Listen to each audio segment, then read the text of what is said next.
Welcome to the Liberty Show, where we talk about American classical education and invite you to join our work of improving the moral and intellectual character of the next generation. I'm Matthew Kirby. I'm your host, and I'm the CEO of Liberty Classical Schools, where our mission is to launch and support K-12 American classical charter schools that emphasize virtuous living, traditional learning, and civic responsibility. You can read more about us at libertyclassicalschools.org. Today, my special guest is a good friend of mine named Walter DuPre. Let me tell you a little bit about Walter. He serves as a portfolio manager at Buckhead Capital, where he leads the firm's diversified value, high net worth, and value equity investment teams. Prior to joining Buckhead Capital, he was a managing director of the southeastern region of the Portfolio Capital Group, which was responsible for managing a portfolio of $2.5 billion in private debt and equity securities. Walter received a BA in English and American Literature from Brown University and an MBA from Columbia University. He holds both the Certified Financial Advisor title, and he's a member of the CFA Institute and CFA Society of Atlanta. He served as the chairman of Prevent Blindness Georgia, as an elder of First Presbyterian Church, and most recently on the leadership team of Kairos Church. Walter is married, has 2 daughters, and 5 grandchildren. Walter is a longtime supporter of Atlanta Classical Academy. He volunteers his time and efforts and gives lectures to students. He supports our fundraising efforts and leads our book club. And most recently, he served as a substitute teacher in Mr. Andrews' upper school literature class. And I'm sure that he may have been one of the most overprepared substitute teachers in the history of our school. And I mean that affectionately. I know that was something Walter had been looking forward to doing for a very long time. Walter's here today on the show because he is an excellent father. He's an excellent grandfather to several students at Atlanta Classical Academy, and most of all because he's a good friend who's been a great mentor to me. And I think he has a lot to share of the importance and the benefits of classical education and a love of great books. So I know you're going to enjoy my conversation with Mr. Walter DuPre. Well, let's start with the news that you shared with me as you walked in the door. You're going to be doing some substitute teaching at Atlanta Classical? I am, for the first time. I've never taught anyone younger than adults. Yeah. So I'm going to start with seniors in high school in their second semester. Yeah. Substituting for Josh Andrew, the headmaster. He teaches a class on the Brothers Karamazov every spring, and he has to travel for other responsibilities, and so he asked me if I would substitute. So I told him, I said, well, I read the book in my late 20s. Let me reread it. And the book is Brothers Karamazov by Dostoevsky. It's about 850 pages. So I crash read it in December in 3 weeks. Wow. And now I've sat in on 2 of his classes this week, and anyway, I've got a lot to learn. He's taught it for 10 years. Yeah. So anyway. That book has a massive impact on those kids in their spring of their senior year. Yeah, it's huge. And I think he is a masterful teacher of it. He is.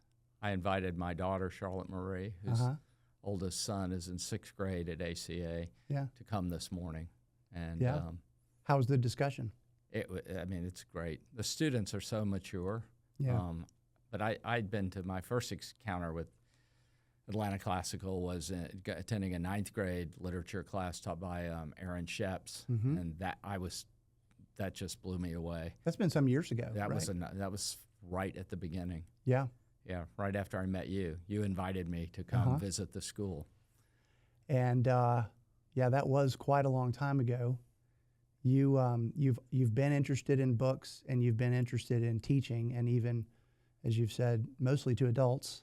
I've done a lot of Sunday school teaching to adults, some other stuff, non-scriptural books, and I'm jumping around here, but I'm leading a book group for parents of ACA students that we started. Let's see, we're in our 4th semester. Yeah. So we started in the fall of 23. Yeah. 23, 24, 24, 25. And I hope 24. 24. Yeah. And I hope that becomes a model for all our schools. I think that's a really cool opportunity to bring adults together to read many of the books that we're reading in the school. Having attended a few of those, not as many as I would like, I know that we get a good blend of teachers and also parents. It is fun. I mean, we just did probably the hardest book we'll ever do, I hope. Yeah. Aristotle's Nicomachean Ethics. Yep. Luckily, Dr. Roth was there with his knowledge of Greek. Mm-hmm. It was helpful. But we also had a member who had spent an entire semester studying the work, and that was very helpful. Wow. So, in college. So yeah.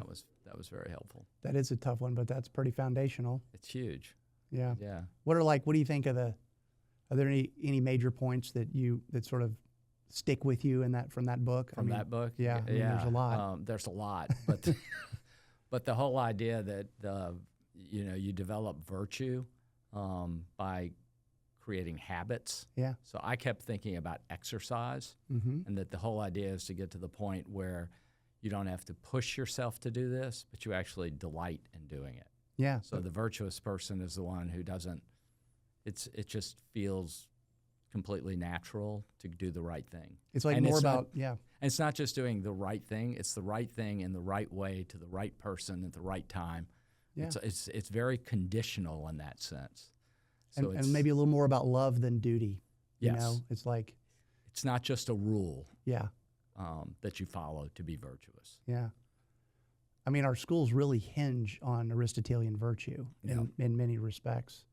You know, we're operating in the public sphere. Mm-hmm. You know, we're certainly influenced by the Western Judeo-Christian ethic. Right. But in many respects, I think we kind of point back to Aristotle in identifying our school virtues and, trying to help students develop habits of excellence, as I think Aristotle would say. Yeah. Well, that's great. Well, so maybe backing up a little bit of history about you. So have you always been a lover of books? Have you always been interested in teaching, or sort of how did that come about in your life? Not always interested in teaching, but always a lover of books. Yeah. So books were a refuge during a difficult time in my childhood. I have a funny story about reading in general. I went to a Catholic school, Christ the King, starting in first grade. And apparently the nuns told my mother at the end of the first grade that I was behind in my reading. And so my mother, who was a pretty strong person, had me read a book out loud to her every day that summer before I could go out to play. And I fought her for the first, week, 2 weeks, 3 weeks, however long, but she was not letting me go out the door. And that was like prison. So I finally started doing it. And by the end of the summer, not only had I learned to read, but I loved to read. So that was what tough love was. Yeah. I mean, you like the study of it. You like what you derive from the book. You also kind of enjoy, my observation of you is that you just like being with the crowd too. You enjoy the people and the conversation and the social element. There's nothing like having to just sort of be in that position to get you to really dig in on a book. True. It's very different being a... Yeah, as I'm sure you will do in substitute teaching for Brothers K. There is a chance you will over-prepare for that. Well, if I know you. Luckily, Josh is giving me detailed notes. He's already emailed them to me. That is awesome that you're doing that. Yeah. So. Well, I mean, I just think you're an awesome model for me and for so many people, and I love the fact that you've taken a passion for great books and for teaching, and you've done something with it. You've stepped in and gotten involved with our students. I should mention, I'll probably mention this in the intro that we'll record later, but I think you're a great father and you're a great Atlanta classical grandfather. Yes, and I am a great grandfather. I'm a grandfather, not a great grandfather. Yeah, well, let's not mix that. You know what I mean. You're an excellent grandfather, I would say. What do you?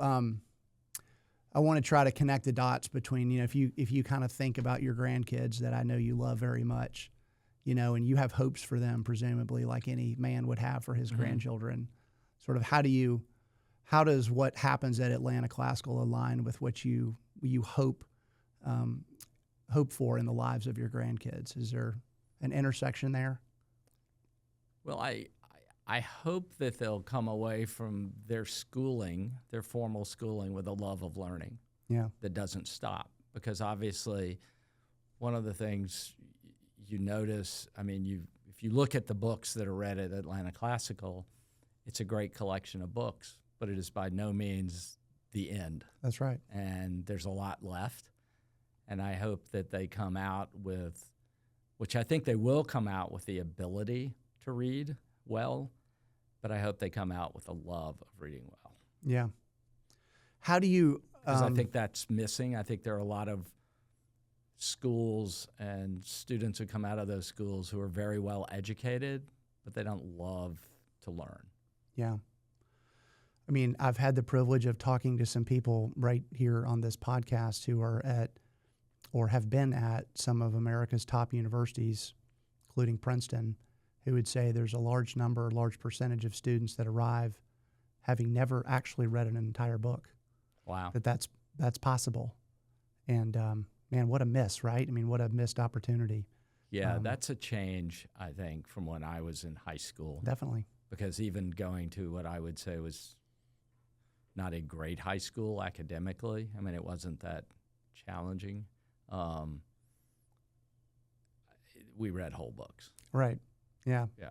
No, that's great. In fact, even I had an American history teacher who was one of my favorite teachers, one of the toughest. That's an interesting thing in itself. My favorite teachers were the toughest teachers. They were the most demanding. They set the bar the highest. And this guy had us, when we were studying the founding documents, the test was he would give us a copy of the Declaration of Independence and later the Constitution, and there were just blanks.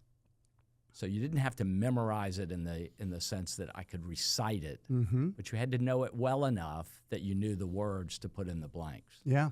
Which is I've always thought that was a very interesting way to learn a document. Yeah. Without forcing you to sit there and memorize it. You Well, actually thought more about it. Yeah, presumably he may have excluded some important terms, you know? Yeah. Right? Yeah. That sort of forced you to think about what it was saying. So who would you want to name them? What was a teacher in your life that really had a profound impact on you? His name was Jim Sidgerly, and he had a big... Was that high school? High school, yeah. Yeah, history or civics or something? It was American history. Yeah. And then I had an American history teacher in 8th grade at Westminster named Emmett Wright. I don't know. He was probably long gone by the time you were there. But again, it was another American history teacher. Then I had some English teachers in high school that were influential. Yeah, yeah. My senior year, I told Josh Andrew this story, but my senior year, the second half of the senior year, our teacher was sort of a hippie, and he said to us, what would you like to read for the second half of the year? So we basically, as a group, picked the books, but we picked things like Notes from Underground by Dostoevsky. Yeah. We picked a book called Resurrection by Tolstoy. I mean, we picked, existentialist readings, Sartre, and I mean, it was great. Do you think about the utility or the I guess that's the best word. Do you think of the utility of reading these great books for your grandkids and sort of what the future holds for them? With AI? Yeah, and all the rest. Who needs all this? Right. I mean, how do you process all that? I'm trying to still process all that. I mean, I'm trying to, I'm getting acquainted with different AI models myself. Actually, yesterday, for the first time, I logged into Claude, Anthropic's thing. Anyway, I think the value is that you learn about people, especially through literature, but also history and literature. You're going to learn about people, and AI is not, it may replace people's work, but it's not replacing people. Yeah. So whether it's dealing with your family or your colleagues, your classmates, whatever it is, you're still going to go through life and need to deal with people. And I think you just learn a tremendous amount about that from great literature. Yeah. And then study of history. And then writing. Have you done a lot of writing? For work. Yeah, mostly. Well, I'm not sure what you mean. Yeah, I don't know. I just was curious if you had done any kind of anything outside of work, a novel or a short story or fiction. A memoir or anything like that. Yeah. No fiction. I wrote biographies of my grandparents based on documents that I inherited. My parents died when I was 9, and my last grandparent, 2 of them were died before I was born, and the last of the surviving 2 died when I was around 13. So I was the oldest of 5. I inherited boxes of papers and photographs, and it's a long story, but I've basically preserved all that digitally. Yeah. Hiring some high school students to help me. To get some help. To do that. Yeah, a lot of scanning, a lot of retyping of letters. But I took that material and wrote biographies, short biographies. I mean, 25 pages probably, with a lot of photographs. So, but that's not really writing. But it's the only thing that comes kind to of mind. It is. I mean, I would say that it is. Yeah, it is. I mean, it's telling a story. Yeah. It's telling a story. How long ago did you do that? 8 years ago. Okay. 9 years ago. I had them. I printed them all and gave copies to all of my nieces and nephews. I have 13. I have 2 children, and then they have 11. Is that right? 2, 5. Yes. They have 11 cousins. Okay. So they're 13 in that next generation. So I gave copies to all of them, as well as my siblings. Yeah. So that's pretty neat. I think that's a great exercise. Well, I would consider that some significant writing. Well, I just think about, back to that question of the utility of all this literature and humanities and the study of history and so forth. And then, at our schools, we do encourage and, force our students to do a lot of writing. Right. Which we think about as ordered thinking. Yes. And a child that can write well is one that can think well. If you're struggling to hold those thoughts in some kind of order, it's pretty difficult to get it in the page in any kind of orderly way. And you don't know what you think until you have to write it. That's right. Until you have to express yourself. Yeah. And it's it's the same thing about you really don't know the book until you have to teach it or lead the discussion in it. Yeah. I mean, I feel like that forces you into that deeper understanding. Yeah, for sure. So you've had a successful career, and I'm curious, so what's been most rewarding about your work? You've been in the wealth management business primarily. Investment management. The distinction is just that we're picking individual securities, so doing research on individual companies and then constructing portfolios. Yeah. More of a value bias, so we're looking pretty quantitative.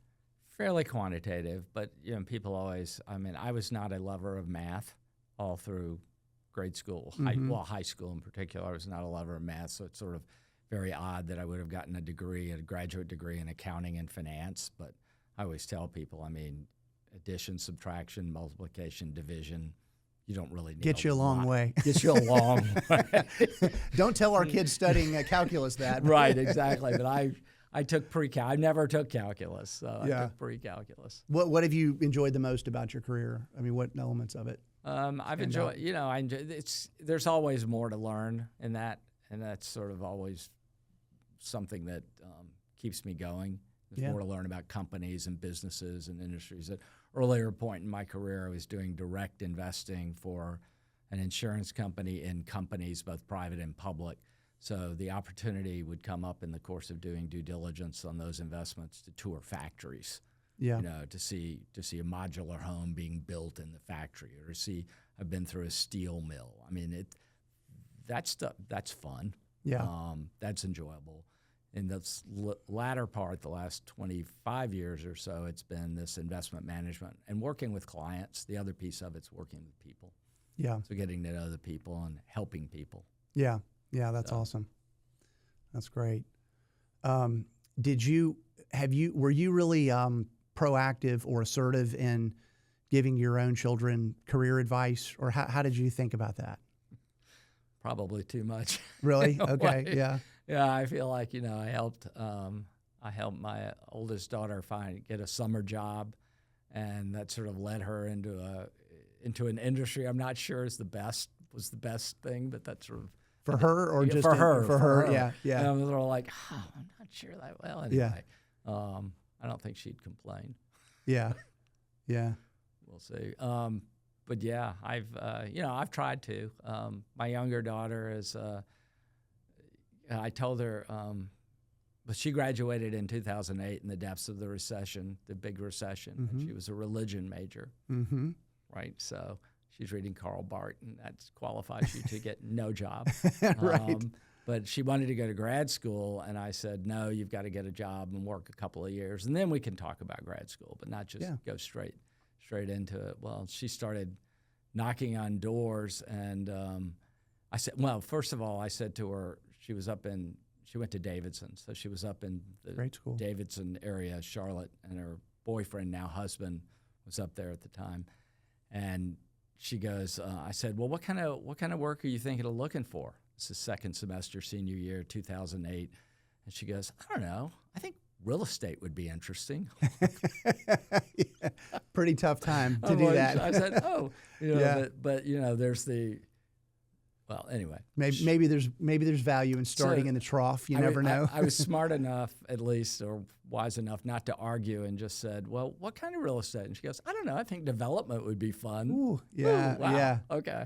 Well, she ended up knocking on doors for several months, and then getting a temporary job, and then ended up. Long story short, she ended up as a lobbyist for a healthcare company, for a hospital chain. Interesting. Working for the chief lobbyist. So Yeah. from that, she sort of developed a career in lobbying, and now in sales, software sales. So yeah, you never know where things will go. you never know. Yeah. Well, back to the value of a really solid liberal arts education, Yeah. which I have a feeling she received at Davidson's She did. excellent She school. did. She had a religion major. She's just Yeah. reading John Calvin and Karl Barth. And Yeah. again, that first job as a lobbyist, she walks in.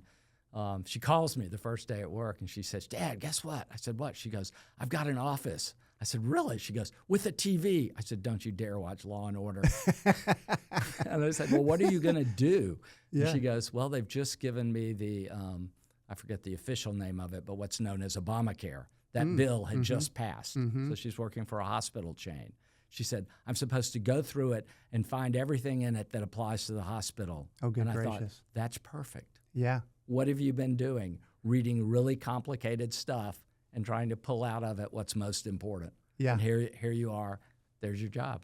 Well, I mean, what a great story that sort of exemplifies this education. I'm a big believer in the liberal arts. I mean, actually, both of my children went to small liberal arts colleges. I went to 2 colleges, and the first one was a small liberal arts college. The second one was a larger, not large, but much larger university. And I thought I got a much better education at the first than the second. Yeah. Although it still left me with a lot of gaps, which is why I came back and started reading the great books in 2008. Yeah. So, Well, I think most of us, if we're honest, and if we sort of re-engage with the canon or just evaluate what we've read versus what's out there, we are aware of massive gaps. right. I mean, that was no small part of my own motivation in kind of getting this initiative started so many years ago, was reviewing these lists of great books and sort of diving in a little bit and realizing, like you, I mean, I had a reasonably good liberal arts education, but man, missed a lot. It wasn't an engineering education? So The Naval Academy? it was, I mean, I did have I'm sort of counting Westminster to start with, where we had a fairly traditional liberal arts education. Yeah. Read some great books and had some great literature and history teachers and so forth. And certainly at the Naval Academy, I received an engineering degree. Everybody up there receives a Bachelor of Science, even if you do receive an English degree or history degree or something like that. So that's possible. I didn't even know that was possible. Just means we all took electrical engineering. We all took a lot of math and sciences, but then also others in our major. But there's just a lot. There's a lot to know, and if you're inquisitive and you sort of feel that loss of like, man, there's things that sort of shape the world I'm in that I haven't had the chance to dive into yet. It's both humbling but also encouraging. So. There's a podcaster I've discovered, a guy named Eric Rostad, and he works at I think he does websites for people, sort of a business, but he also is a business manager of a bookstore in Franklin, Tennessee. And he has embarked 2 years ago, I think, on reading the great books from the beginning. He's probably, I think he's in his mid-40s. Mm-hmm. He started off thinking it would be a 3-year project. Oh, gosh. He's now decided it's going to be a 20-plus year project. Yeah. Because he is reading this year.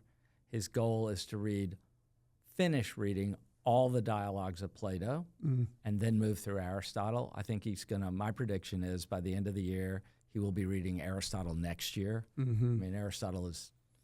Does he talk about them? He does podcasts that's sort about of every yeah. book as he reads it. He does a podcast. Yeah. He's, autodidact. I mean, it's interesting. Yeah. Well, that appeals to me. That's an interesting, and I do think, kind of back to your book club idea, and I think this is an activity that we do in our schools as well. But it's certainly great to read a book in isolation and just enjoy it for yourself, and that's a wonderful, good, noble thing. But there's something different about sort of sharing what you're learning with other people, and totally different. That appeals to me a lot. Yeah, there's also different theories. Come back to the book group. Yeah, no, I really need to. If it appeals to you. No, I do love it.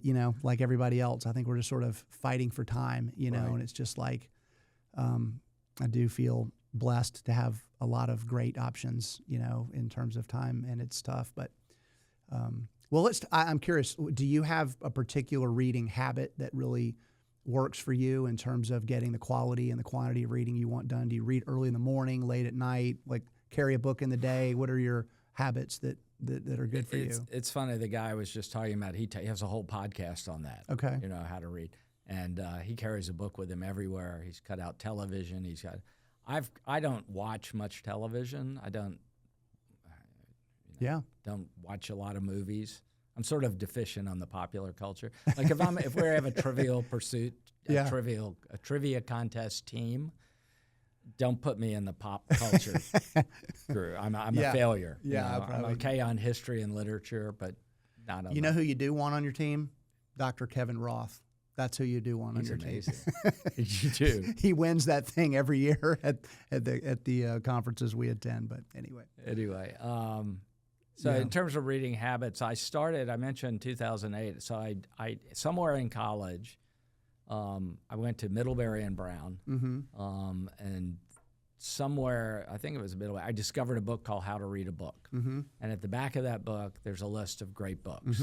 Mortimer Adler was one of the authors of that book. I remember. I have it. Created the great books list at the University of Chicago, and so that was something that sort of in my mind, I should read these books. I read a lot of, I read a number of them in college, some in high school, but it was not systematic, and there was a lot missing. And it was always at the back of my mind. I'd like to read these books. I'd like to read these books. Well, that old joke about the circle with the letters TUIT in it?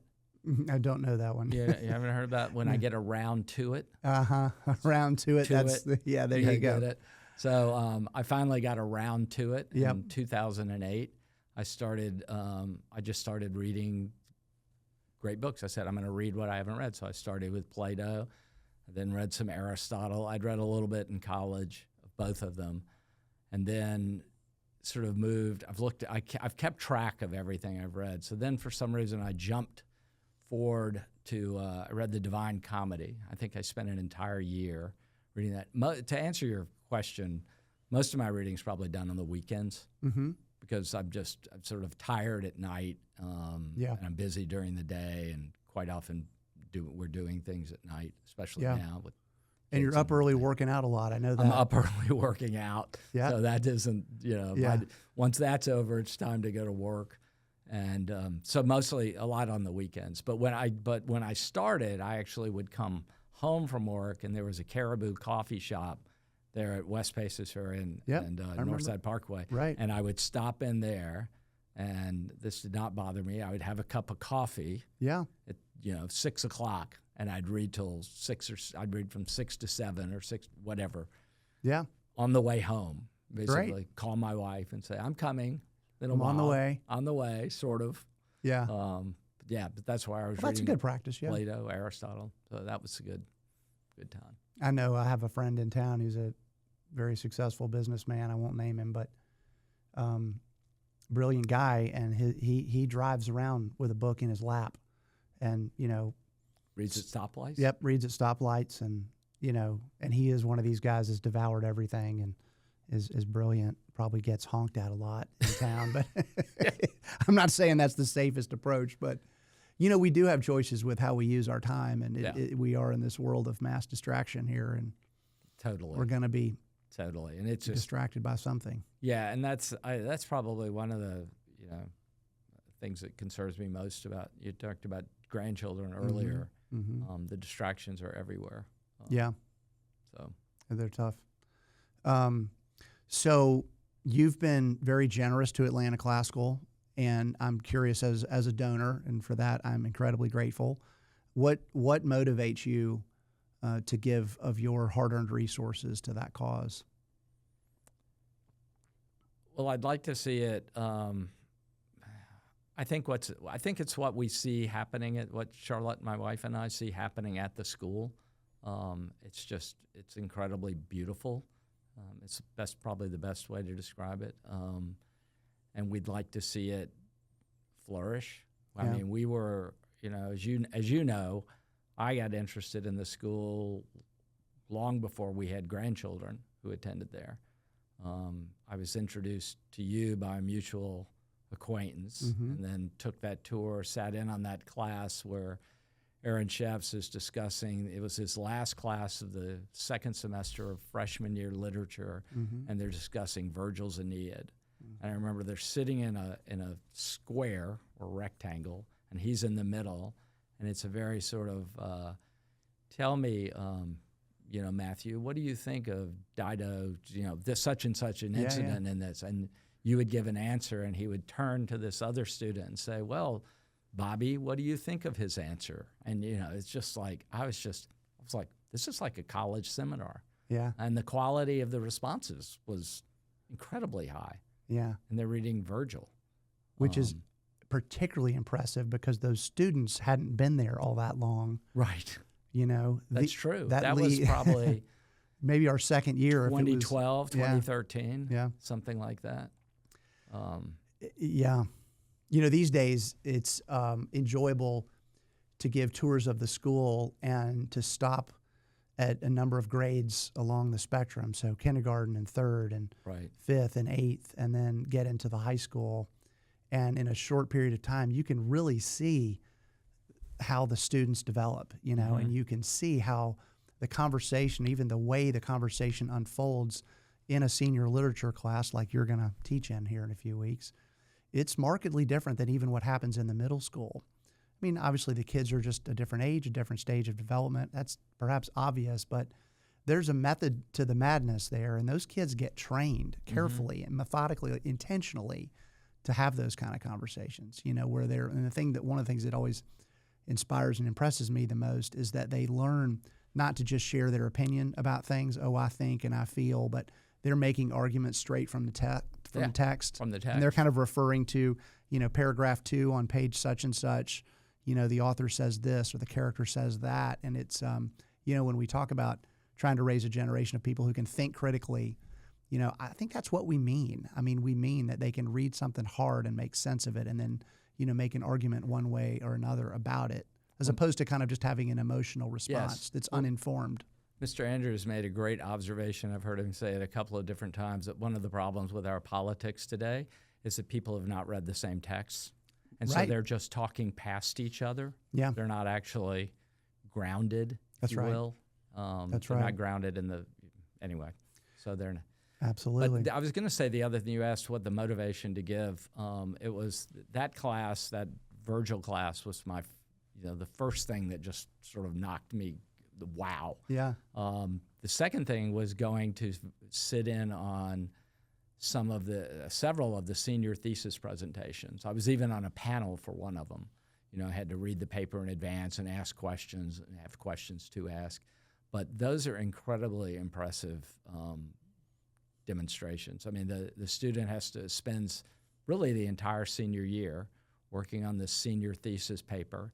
And then at the end of the year, they stand up and present it to a panel of 3 adults, usually now I think all teachers, but also a classroom of whoever wants to come. That's right. Walk in, their peers, and to see these 17, 18-year-olds stand up there and present the key argument that they make in their paper, and then defend it in response to the questions. I mean, this is something I only thought PhD students had to do. Right. And here they are, seniors in high school. And the other one of those that I attended was also striking, that at the end, towards the end, one of the three panelists, the teachers, will turn to the audience and say, does anyone have any questions? And I watched this one session where several students raised their hands with questions, and I'm thinking, oh, they're going to try and get them, right? This is going to be a teenage thing, see if I can embarrass, my friend Jimmy or whatever. No, they were very thoughtful questions, respectful and thoughtful. Yeah. And I think that, and I've also seen students who struggle with that, who are maybe not as academically gifted as other students, and I've seen the care with which they are treated by the adults, by those three panelists. There's that was something I was going to mention a minute ago, just the caring nature of the teaching that goes on in this environment. There's a respect there that develops over time. Yeah. I think the students can be enamored with, and maybe even a bit, I hate to use the word afraid, but a little bit intimidated is probably the better word. But over time, they start to relate to each other more as colleagues, especially as the students develop more knowledge and more capacity to make an argument and kind of engage with the material. There's a real respect there that develops. And I think that's what you're referring to. That sort of comes through in those question and answers. Yeah. And it's really, I like to think that it's a shared pursuit of goodness and truth and beauty. We're kind of in this together, trying to find and identify and orient ourselves towards things that are worth our affections and worth our attention. Yeah. I like to think, well, maybe more generally, can I give you an opportunity to talk about, and maybe if you want to, brag about the people at Atlanta Classical? Is there, I think we like to think that their care for students means something and that it really contributes to the education. I would just wonder if you could speak for your kids or your grandkids. Do you feel like it's a place where the teachers care for them and are good-hearted human beings that are? I mean, how is that manifested for you all? I'm not sure I'm close enough to their day-to-day experience to really comment on that. I mean, they just had parent-teacher conferences, so I was hearing about our 7-year-old grandson. We have 3 grandchildren there, 5th grade, 4th grade, 1st grade, and the 1st grader was telling my daughter and her husband how kind he was and how he always said he hoped she had a good weekend on Friday. Great. I mean, I don't know. They're just little things that kind of feedback is appreciated. Yeah. Well, good. Okay. That's good. What about, in a minute here, we'll shift to kind of some short answers, and then we'll wrap things up. Okay. But I wanted to ask you, you and I both have experience in private schools in our youth. Does what's the importance to you, or that Atlanta Classical as a public school? Do you think does that carry any meaning for you, or how do you think about that? It does. I think that's actually one of the things that makes it really remarkable, and it is important to me that this education is available to everyone, not just those who can pay for it. It's incredibly. I mean, you went to Westminster. My 2 children went there for high school, junior high school, and they would talk about diversity, and I would say, your class is not diverse. They'd say, what do you mean? Yes, I mean, there's so-and-so and so-and-so and so-and-so. And I said, let me tell you, you all are in the top 5% of intelligence in this country, in the world probably. I mean, certainly in the country. And that's not diverse. So you have a wide range of abilities at Atlanta Classical, and I think that better represents the world. And yet, the idea is that this kind of education isn't just for the most gifted; it's for everyone. Yeah, because it teaches you how to live. That's right. That's right. Well, that's good. All right, I'm going to run you through just a series, not one word answers, but maybe a little bit shorter answers. We've already touched on a few of these, so let me skip through. You have outside of work and outside of reading in your intellectual life, do you have any other hobbies that you enjoy? Exercise. Okay, all right, that's a good one, and I'm always impressed with your consistency on that front, so that's pretty awesome. Good for you. I would say I have an interest in golf, but I don't play enough to really for that statement to really be true. Yeah. Yeah. Well, okay. That's good. That's a good one too. Yeah. Travel. Travel. Okay, good. Yeah. I can't leave that out. I think that's one of my questions on here. What is a place in the world that you haven't been that you really want, where you really want to go? That's a long list. Okay. Yeah. I've never been to Israel. Okay. I've never been to Turkey. I've never been to Egypt. Those are three that are all over there together. We're talking about going to Japan in the fall. Great. So I have never been to Japan. I'd really like to go. I think that's interesting. Yeah. Okay, good. All right. Well, those are awesome, awesome hobbies or interests. All right. Maybe a classical or historical figure that is meaningful to you. Or someone from literature, for that matter, or an author. Let me come back to that. Okay. I just want to think about that. Well, one goes back. A childhood hero of mine was Francis Marion. Okay. Okay. So and there's probably a lot that could be read. Say more about that. A guerrilla fighter, the Swamp Fox. This was probably influenced by there was a Disney program on him, but. Fascinating me. So entrepreneurial in a sense. Yeah. Also, Okay. Not playing conventionally. Yeah. Right. There you go. So. Okay, we touched on this a little bit, but we do live in this age of distraction. You said you don't watch a lot of television. Are you susceptible to this all this social media and all these digital messages that are flying in our faces? And how do you manage that? Yeah. I mean, how do you avoid it? Bigger question.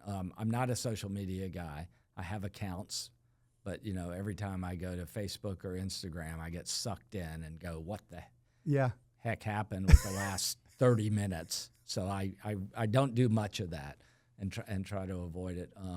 I don't know how you avoid. I mean, I text. The phone just explodes with text messages constantly. Yeah. So it's kind of everybody's battle these days. It's everybody's battle. Yeah. I think. Fair point. Okay.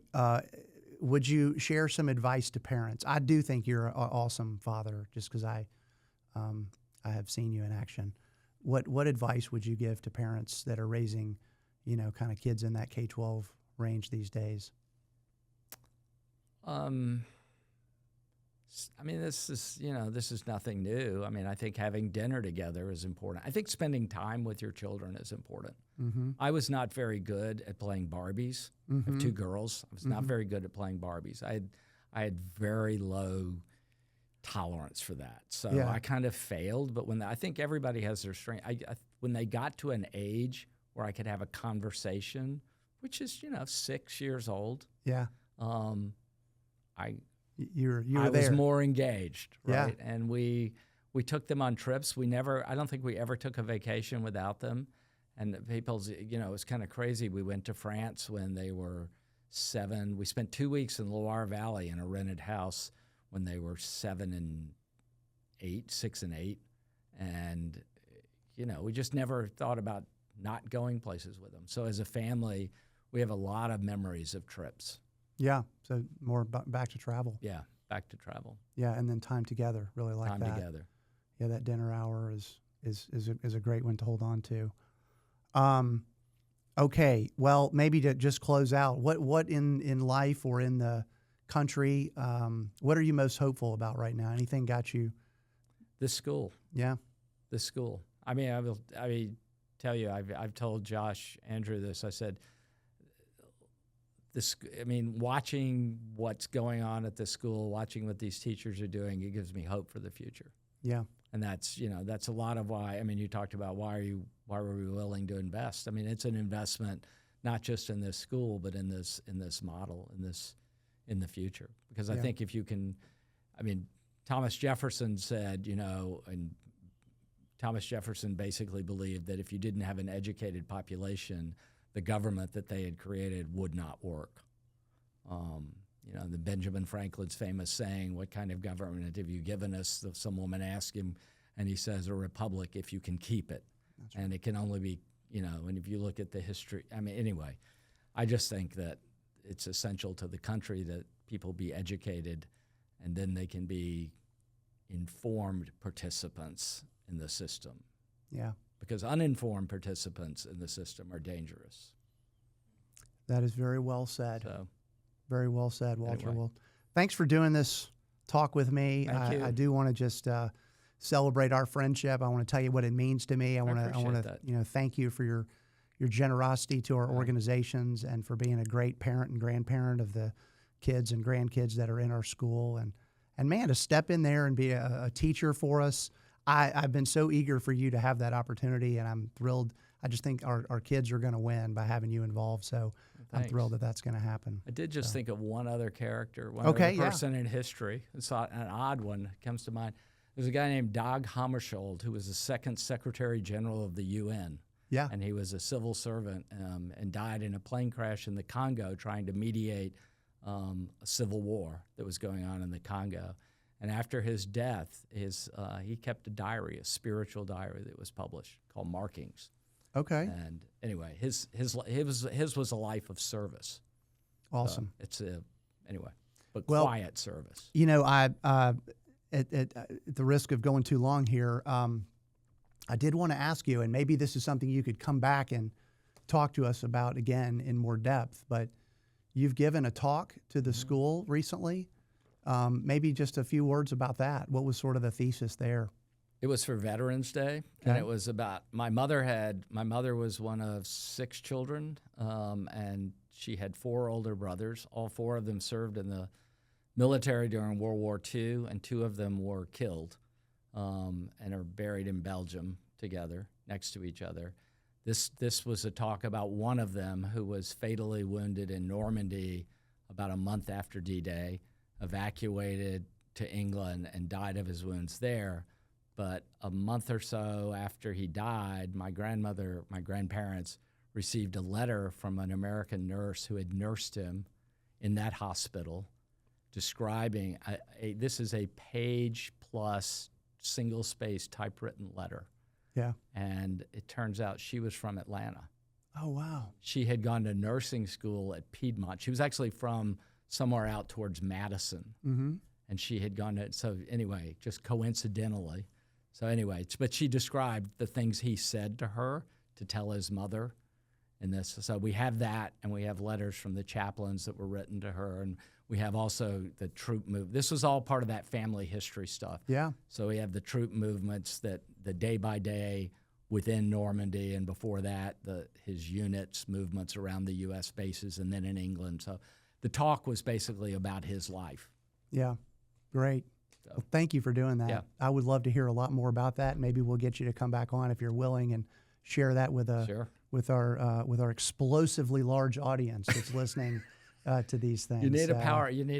There are a lot of PowerPoint slides. Okay, you got some visual stuff. Yeah. Okay, well, we might have to work on the technology to figure that out. Okay.